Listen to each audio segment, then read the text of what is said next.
Hello friends, Radhe Radhe. मैं ललिता टंडन, एस्ट्रोन्यूमरोलॉजिस्ट। आप सबको मेरा प्यार भरा नमस्कार। आज हम बात करेंगे सूर्य के राशि परिवर्तन पर।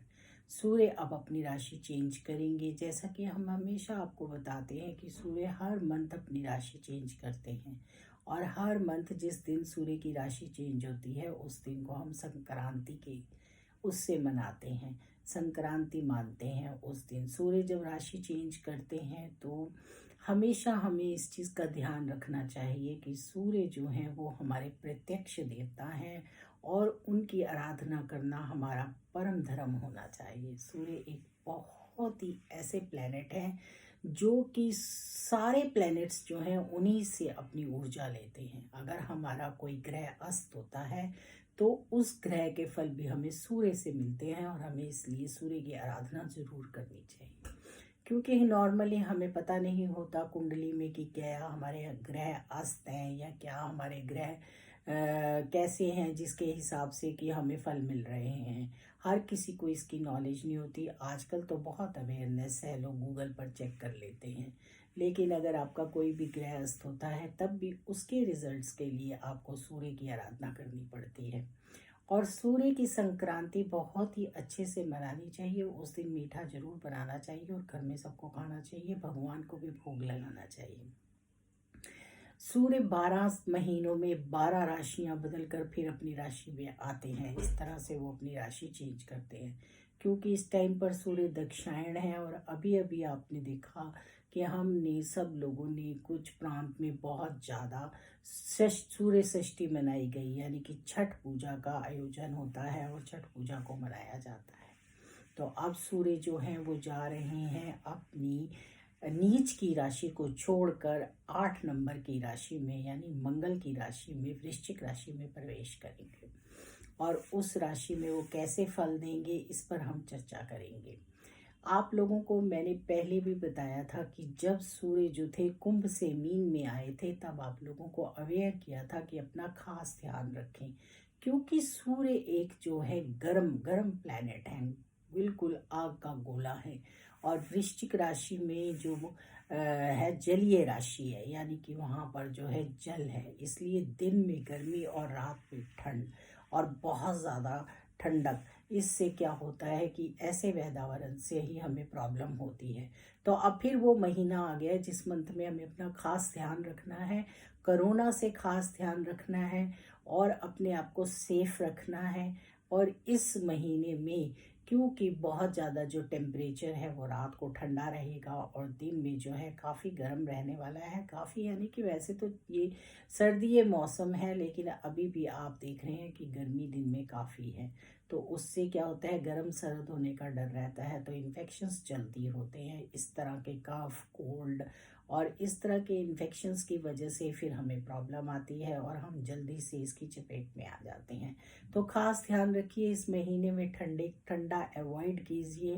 वेदर के हिसाब से अपने आप को प्रिपेयर्ड कीजिए और अपना ध्यान रखिए। सूर्य इस राशि में कैसा फल देते हैं? सूर्य इस राशि में अच्छा फल देते हैं, कोई ऐसी वो प्रॉब्लम नहीं होती। सूर्य जहाँ भी होते हैं वहाँ अपना प्रकाश और तेज फैलाते हैं और अपना उत्तम परिणाम देते हैं।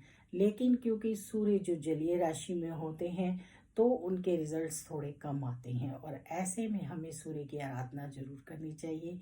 सूर्य को जल देना चाहिए, लंगर में अनाज देना चाहिए, और रात को भीगे हुए बादाम खाने चाहिए जिससे कि हमारी इम्यूनिटी स्ट्रांग हो। एप्पल, अनार ऐसी चीज़ें खानी चाहिए। ड्राई फ्रूट्स खाने चाहिए, ड्राई फ्रूट खाने से हमें लाभ मिलता है। और सबसे एक ज़रूरी है कि गुड़ खाना चाहिए और गुड़ का दान भी करना चाहिए, गाय को गुड़ खिलाना चाहिए। ये सब चीज़ें करने से हमें बहुत लाभ मिलता है। सूर्य को 1 नंबर को सूर्य रूल करता है, और 1 नंबर वालों को अपनी हेल्थ का बहुत ध्यान रखना चाहिए। खास तौर पे ठंडी गर्म चीज़ों को अवॉइड करना चाहिए। मौसम जब हमें इंडिकेट करता है तो उस पर हमें अपनी बॉडी के हिसाब से ज़रूर ध्यान देना चाहिए, और फिर उससे हमें लाभ मिलता है। गायत्री का जाप कीजिए। मैं गायत्री का कहती हूँ हमेशा कि 5 बार जाप कीजिए, 11 बार जाप कीजिए, क्योंकि 3 बार गायत्री का जाप करने से वो जाप हमें नहीं मिलता। इससे पितृ ऋण, मातृ ऋण, धरती ऋण ये सब उतरते हैं। गायत्री का जाप बहुत ही शुभ होता है, शुद्ध माना जाता है और शुभ होता है, और सुबह सूर्य को अर्घ देते हुए गायत्री का जाप करना चाहिए। अपने घर में अपने फादर की रिस्पेक्ट कीजिए, उससे अच्छे रिजल्ट्स आते हैं। सूर्य क्योंकि धन धान्य सब कुछ देते हैं, इसलिए सूर्य, और हमें नज़र आते हैं कि अगर सूर्य नहीं होते तो हमें कितनी दिक्कत आती है। सूर्य के बिना हम अपने जीवन के बारे में सोच भी नहीं सकते। कई तरह की हमें स्किन प्रॉब्लम्स, इस तरह की एलर्जीज होती हैं जब हमारे सूर्य इफेक्ट्स कम होते हैं या सूर्य स्ट्रांग नहीं होता है। आँखों की रोशनी को बढ़ाने के लिए भी सूर्य के दर्शन करने चाहिए।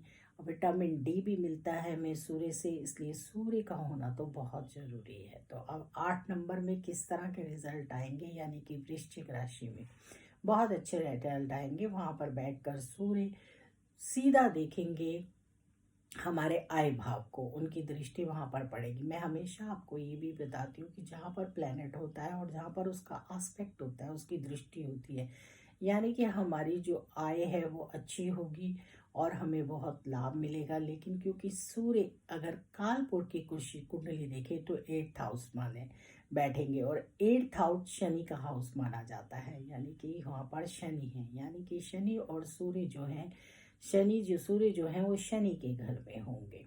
तो इस तरह से वहाँ पर प्रॉब्लम्स भी होंगी और रिजल्ट्स थोड़े से मिले जुले आएंगे। तो ये 1 महीना हमें सूर्य की पूजा करनी चाहिए, सूर्य नमस्कार करना चाहिए, और उनसे जितनी भी हमारी क्या कहते हैं जो जुड़ी हुई चीज़ें हैं उनका दान पुण्य करना चाहिए।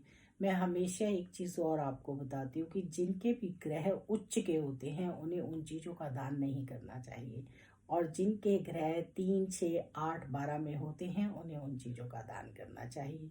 ये तो एक प्रैक्टिकल चीज़ है। बाकी तो हमारी दशाएं, महादशाएं, अंतरदशाएं होती हैं, जिनके अकॉर्डिंग हम आपको बताते हैं कि आपको क्या क्या करना चाहिए। तो सूर्य के इस राशि परिवर्तन पर खास तौर पर अपनी हेल्थ का ध्यान रखिए, और उसके लिए शंकर भगवान पर जल चढ़ाना ना भूलिए। शंकर भगवान पर जल चढ़ाइए, उससे भी आपको अति उत्तम परिणाम मिलेंगे।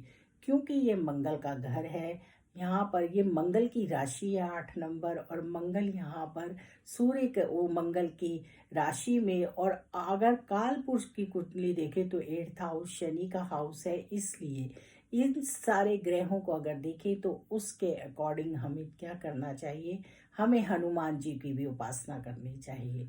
तो आप लोगों को हनुमान मंदिर में मंगलवार को जाकर और हनुमान जी पर प्रसाद चढ़ाना चाहिए, और हनुमान चालीसा का पाठ एक बार रोज करना चाहिए। उससे आपके बहुत अच्छे रिजल्ट्स आएंगे और आपको किसी तरह की हेल्थ प्रॉब्लम नहीं रहेगी। तो जितने भी लोग 1 नंबर के हैं या 3 नंबर के हैं या 9 नंबर के हैं, 8 नंबर के हैं, इन लोगों को तो ये काम ज़रूर करना चाहिए, क्योंकि इसको करने से उन्हें लाभ मिलेगा और उनकी सारी प्रॉब्लम्स दूर हो जाएंगी। सूर्य जो हमारे हैं वो एक बहुत ही ज़्यादा तेजवान है, यश की प्राप्ति देते हैं। हमें उनकी पूजा करने से यश मिलता है, हम तेजवान बनते हैं। तो इसलिए अब सूर्य जब अपनी राशि परिवर्तन कर रहे हैं तो आप सब सूर्य की आराधना पूजा बहुत अच्छे से कीजिए इस मंथ में, और सूर्य भगवान की आप पर कृपा बनी रहे। हमारे जब भी सूर्य दक्षिणायन होते हैं तब हमें सूर्य की थोड़ी सी कृपा कम मिलती है, क्योंकि सूर्य की जो रोशनी है वो कम होती है, सूर्य जल्दी छुप जाते हैं। आजकल आप देखते हो अंधेरा कितनी जल्दी हो जाता है। तो इसलिए सूर्य की आराधना करना हमारा धर्म होना चाहिए, इसे कोई रेमेडी नहीं मानना चाहिए। सूर्य पूजा हर किसी को करनी चाहिए। अगर आपके पास टाइम नहीं है तो भी सुबह जब आप घर से निकलते हैं तो सूर्य नमस्कार जरूर कीजिए, और घर में अपने फादर की रिस्पेक्ट कीजिए, अपने फादर के साथ अपना बॉन्ड अच्छा बनाइए। तो फिर देखिए सूर्य की आप पर अपार कृपा होगी। राधे राधे, जय श्री कृष्णा।